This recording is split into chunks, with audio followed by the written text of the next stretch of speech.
Top quality और consistent performance के लिए सिर्फ सिल्वर पंप नाम याद रखना। વરસાદ બાદ પાણી ભરાતા તંત્રની પોલ છતી થઈ છે।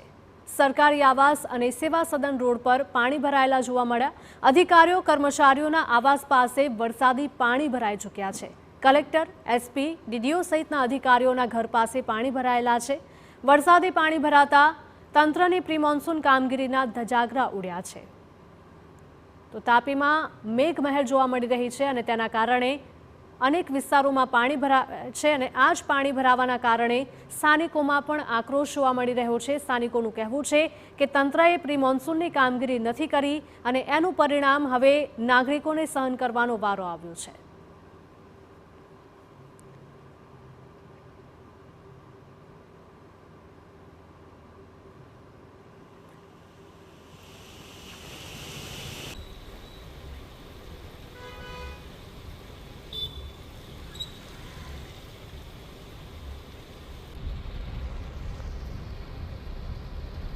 તો તાપીમાં ભારે વરસાદ બાદ પાણી ભરાતા તંત્રની પોલ છતી થઈ ગઈ છે।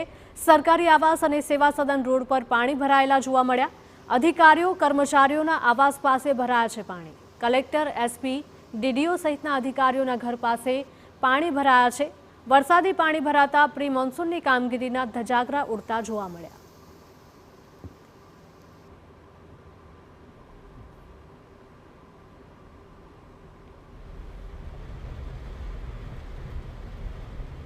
તાપી જિલ્લાના વડા મથક વ્યારા ખાતે સવારથી વરસાદ વરસી રહ્યો છે, જેને લઈને જિલ્લાના વડા મથક ખાતે આવેલી સરકારી આવાસ જે છે ત્યાં કલેક્ટર સહિતના અધિકારીઓ કર્મચારીઓ જે રહે છે। આપ જોઈ રહ્યા છો કલેક્ટરની જે ગાડી છે તે હમણાં જ પાસ થઈ છે। આ જે સંકુલ છે તેમાં આવાસ સંકુલમાં જે રસ્તાઓ પર પાણી ભરાયા છે, જેને લઈને કર્મચારીઓ અધિકારીઓને તકલીફ પડી રહી છે। આ જે રસ્તો છે તે જે સેવા સદનમાં જઈ રહ્યો છે, જેને લઈને અહીં આવતા જે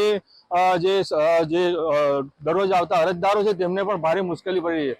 જો જિલ્લાના વડા મથકની વડી કચેરીઓમાં જો આવી હાલત હોય તો જિલ્લામાં કેવી હાલત હશે તે જોવું રહ્યું। નીરવ કંસારા, TV9 તાપી।